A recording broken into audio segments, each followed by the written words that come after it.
Hi, എല്ലാവർക്കും നമസ്കാരം. അപ്പം നമുക്ക് മഴതോന് മുംബൈയിൽ ഒരു ലേറ്റസ്റ്റ് പ്രൊമോ കേൾക്കാം. എല്ലാ ദിവസവും ഉച്ചയ്ക്ക് തന്നെ ചാനലിലൂടെ വീഡിയോ അപ്ലോഡ് ചെയ്യുന്നതാണ്. എല്ലാവരും കേൾക്കണം. എൻ്റെ ചാനൽ ആദ്യമായി കാണുന്നവരാണെങ്കിൽ ഒന്ന് സബ്സ്ക്രൈബ് ചെയ്യണേ. വീഡിയോ ഇഷ്ടപ്പെടുവാണെങ്കിൽ ലൈക്ക് ചെയ്യണേ, കമൻറ്റ് ചെയ്യണേ. അങ്ങനെ പോലീസുകാർ ഹരിയുമായി കൊല്ലപ്പള്ളി മാളിക വീട്ടിലോട്ട് തെളിവെടുപ്പിന് വരുന്നുണ്ട്. ആ സമയത്ത് വീട്ടിന് ഗേറ്റ് ലോക്കാണ്. പോലീസുകാരെ മനുശങ്കരനെ വിളിക്കുന്നുണ്ട്. ഗേറ്റ് ലോക്കാണ്, തുറക്കണം, ഞങ്ങൾ തെളിവെടുപ്പിന് വന്നയാന്ന് പറയുന്നു.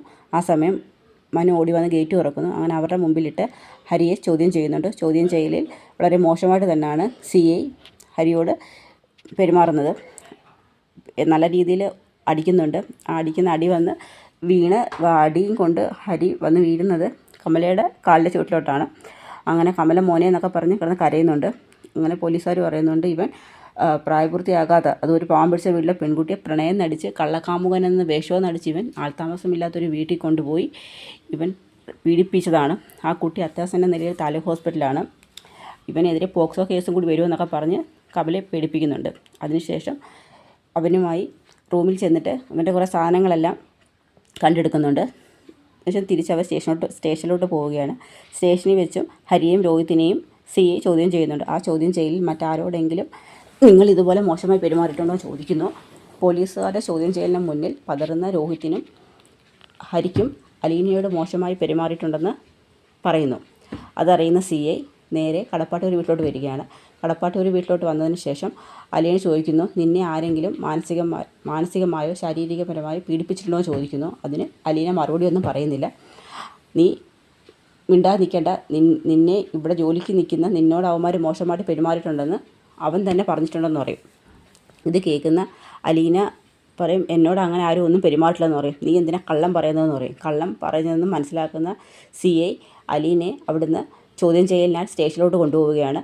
അലീന പറയും, എന്നെ സ്റ്റേഷനിലോട്ട് എന്തിനാണ് കൊണ്ടുപോകുന്നത്, ഇവിടെ വെച്ച് ചോദ്യം ചെയ്താൽ പോരെയെന്ന് പറയുമ്പോൾ അത് ഞങ്ങൾ തീരുമാനിച്ചോളാം, ഇവിടെ വെച്ച് ചോദ്യം ചെയ്യണമെന്ന് വനിതാ കോൺസ്റ്റബിളൊക്കെ പറയും. ഇവളെ സ്റ്റേഷനിലോട്ട് കൊണ്ടുവരാൻ പറയും. അപ്പോഴേക്കും സാറേ എവിടെയാണ് കൊണ്ടുവരേണ്ടത്, ക്യാമ്പിൽ കൊണ്ടുവരണോ അതോ സ്റ്റേഷനിലോട്ട്? വേണ്ട, സ്റ്റേഷനിൽ വെച്ച് ചോദ്യം ചെയ്താൽ മതിയെന്ന് പറയും.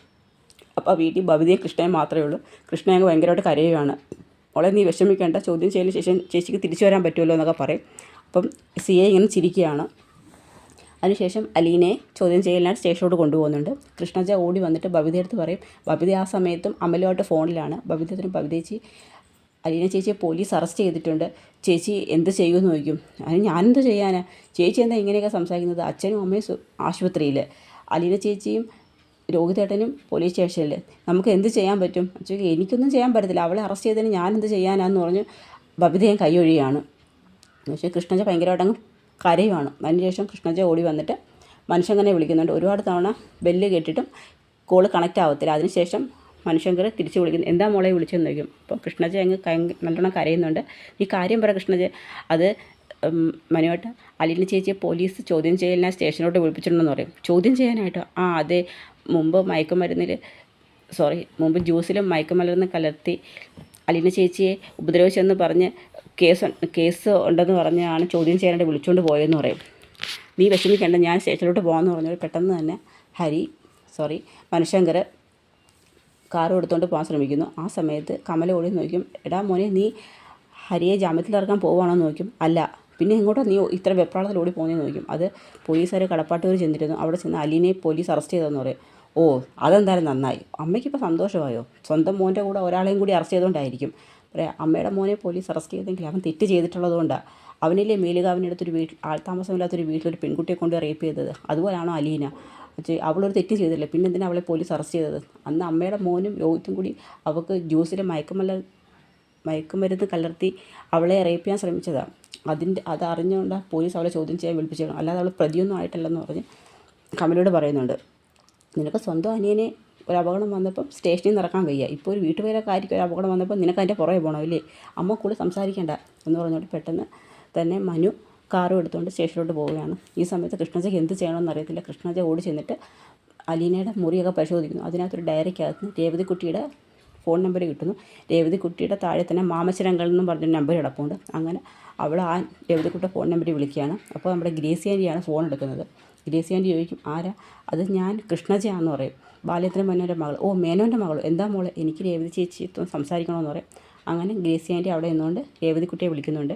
എന്താ ആൻറ്റി, മോളെ കൃഷ്ണജ വിളിക്കുന്നു എന്ന് പറയും. അങ്ങനെ എന്താ മോളെ നോക്കിയപ്പോഴത്തേക്ക് കൃഷ്ണജയങ്ങ് ഭയങ്കരമായിട്ട് കരയുവാണ്. നീ കാര്യം പറ മോളെ. ചേച്ചി അത് അലീന ചേച്ചി പോലീസ് അറസ്റ്റ് ചെയ്തെന്ന് പറയുന്നു. അലീന ചേച്ചി പോലീസ് അറസ്റ്റ് ചെയ്തു, എന്താ കാര്യം? അങ്ങനെ അന്ന് രാവിലെ തൊട്ട് അവിടെ നടന്ന സംഭവത്തെക്കുറിച്ചും രോഹിത്തിനെ പോലീസ് അറസ്റ്റ് ചെയ്തതും എല്ലാ കാര്യങ്ങളും വിശദമായിട്ട് തന്നെ രേവതിക്കുട്ടിയോട് കൃഷ്ണജ പറയുകയാണ്. ഇത് കേൾക്കുന്ന രേവതിക്കുട്ടിക്ക് എന്ത് ചെയ്യണമെന്ന് അറിയില്ല. മോളെ വിഷമിക്കേണ്ട, ഞാൻ അങ്കിളിനോടും ആൻറ്റിയോടും പറയാം, നമുക്ക് എത്രയും പെട്ടെന്ന് അലീന ചേച്ചി പുറത്തിറക്കാമെന്ന് പറയും. അങ്ങനെ കൃഷ്ണജ ഫോൺ കട്ട് ചെയ്യുന്നുണ്ട്. രേവതിക്കുട്ടി ഓടി ചെന്നിട്ട് അങ്കിളിനോട് പറയും, അങ്കിളെ അലീന ചേച്ചി പോലീസ് അറസ്റ്റ് ചെയ്തെന്ന് പറയും. എന്തിന്? അങ്ങനെയാണ് രോഹിത്ത് പീഡനക്കേസിൽ അറസ്റ്റിലായ കാര്യവും ബാലേന്ദ്രമേനോൻ കുഴഞ്ഞു വീണ് ഹോസ്പിറ്റലാന്നുള്ള കാര്യവും അലീന ജയിലിൽ പോയ കാര്യമൊക്കെ പറയുന്നത്. ഇത് കേൾക്കുന്ന മാമച്ചനങ്ങൾ പറയും, നമുക്കിതിൽ നേരിട്ട് ഇൻവോൾവ് ചെയ്യാൻ പറ്റത്തില്ല മോളെ, ഇതൊരു അത്ര നല്ല കേസല്ല, ഒരു പീഡന കേസിലൊക്കെ നമ്മളെങ്ങനെ ഇടപെടുന്നത്? അതിന് അലീന ചേച്ചി ഒരു തെറ്റും ചെയ്തിട്ടില്ലല്ലോ, രോഹിത്തല്ലേ തെറ്റ് ചെയ്തതെന്ന് പറയും. അതിനുശേഷം രോഹിത്തേട്ടനെ സഹായിക്കാൻ മാത്രമേ അലീന ചേച്ചി ശ്രമിച്ചിട്ടുള്ളൂ എന്ന് പറയും. ഇപ്പം നമുക്ക് എന്ത് ചെയ്യാൻ പറ്റും? അങ്കിളിന് പരിചയമുള്ള ഓഫീസേഴ്സൊക്കെ ഉണ്ടല്ലോ, ആരോടെങ്കിലും സംസാരിക്കുമെന്ന് പറയും. അപ്പോൾ ഗ്രേസി ആൻറ്റിയും പറയും, അത് ശരിയാണ്, ആ കുട്ടിയോട് തെറ്റ് ചെയ്തിട്ടില്ലല്ലോ. കൃഷ്ണജ പറയുന്ന അനുസരിച്ച് മനുഷ്യങ്ങനോട് വിവരങ്ങളൊക്കെ പറഞ്ഞു കാണും. എന്തായാലും നമുക്കും കൂടി അവളെ രക്ഷപ്പെടുത്തണമെന്ന് പറയും. അങ്ങനെ അവരെല്ലാവരും കൂടി അലീനെ രക്ഷപ്പെടുത്താനുള്ളതിനെക്കുറിച്ചാണ് സ്റ്റേഷനിൽ പോയി ചെന്ന് അലീനെ കാണണം, എത്രയും പെട്ടെന്ന് അലീനെ കേസിൽ നിന്ന് മാറ്റി പുറത്തിറക്കണം. അപ്പോൾ അതിനെക്കുറിച്ചൊക്കെയാണ് അവർ സംസാരിക്കുന്നത്. അപ്പോൾ അവിടെയാണ് നമ്മുടെ കഥ അവസാനിക്കുന്നത്. അപ്പോൾ ഇതിൻ്റെ ബാക്കി വിശേഷങ്ങളുമായി നമുക്ക് നാളെ കാണാം. അപ്പോൾ എല്ലാവർക്കും കഥ ഇഷ്ടമായ സപ്പോർട്ട് ചെയ്യണം. എല്ലാവർക്കും ഒരു നല്ല ദിവസം നേരുന്നു. നന്ദി.